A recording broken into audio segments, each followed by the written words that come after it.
Hello, guys and gals. And this is a book review. This isn't exactly a reading book, though. It is more of a reference book, but it's still a book I wanted to review. This was a book that I sought after for a while, and then I finally bought a copy from Amazon a long time ago. I don't even remember exactly when I bought this, but I've had this book for years. Initially, I was going to use it as like an art reference because it has so many pictures in it. Very detailed pictures and real life pictures of like bovids. Bovids include antelopes, goats, and deer and stuff like that. Yeah, the writing is very, very small, and it is 664 pages long. If you count the index, you know.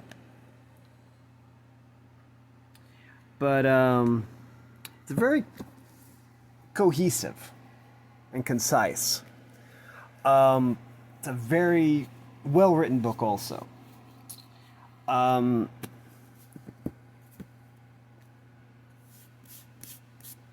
It's been up on my shelf for a while. This is a Princeton Field Guide. There's also every single, when possible, every single species or creature. This compares skulls. This compares. You can tell the age of an animal by how long their antlers are, or horns. I think it would be horns. I think this is going by feet, skeletal systems. Trying to find out where they actually explain the actual. We could just say, let's see. Here's something called a mountain sunni, which looks like a jackalope, kind of, because it has tiny little antlers, but some kind of deer, I think.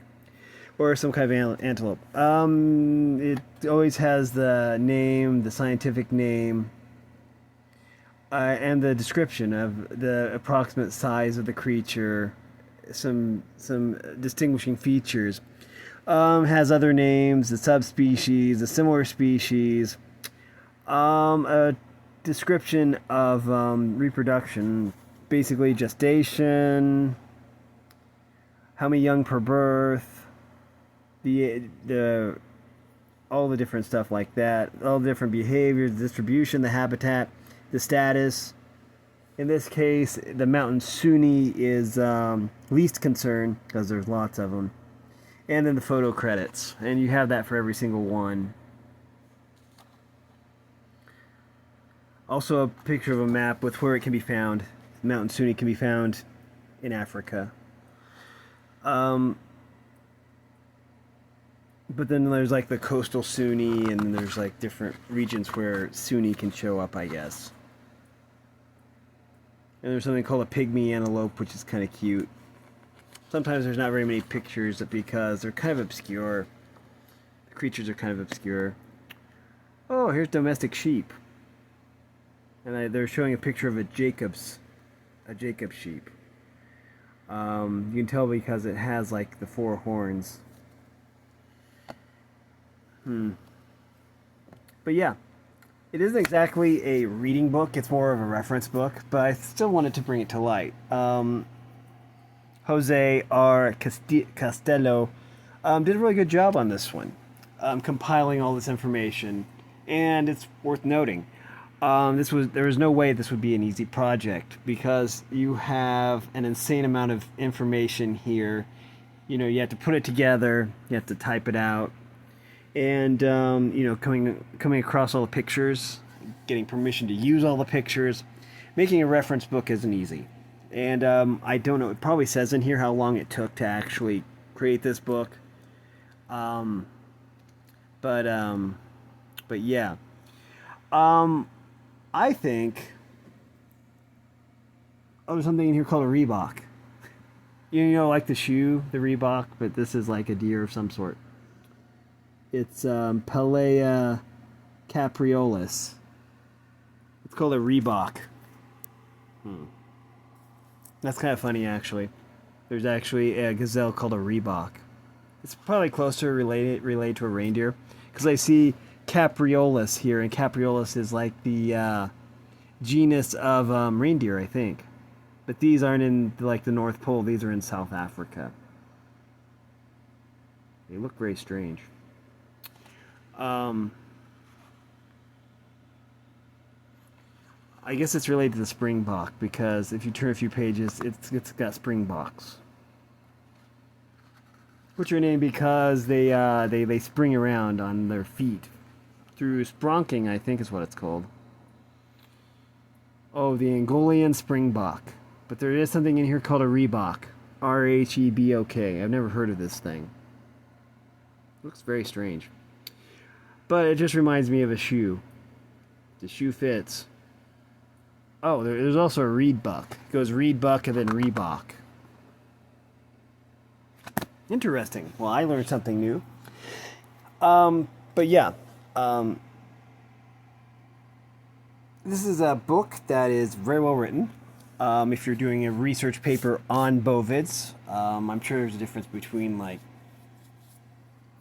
bovids are, it says here, antelopes, gazelles, cattle, goats, sheep, and relatives. This is just an amazing book. Plus, it's color-coded. I don't know what the colors mean, though.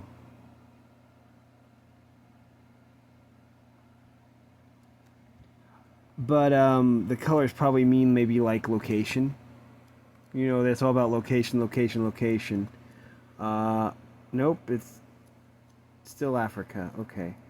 I'm not sure exactly what the colors mean, but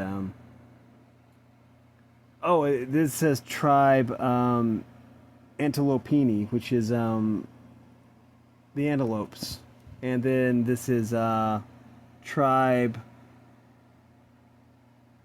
Redunxini, which has the Reebok.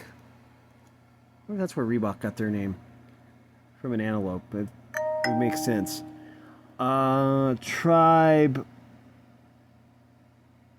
Neotragini. So I guess it's these are located. These are organized by tribe. Here's Tribe Caprini, which is goats, I think. Yeah, domestic sheep and goats. Cephalofini. But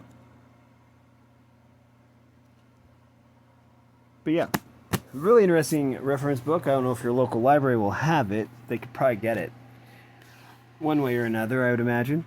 I forget how much I paid for this. I probably don't want to remember. Oh, it doesn't say on the back. Oh, yes, it does. Maybe I got it on sale. But yeah.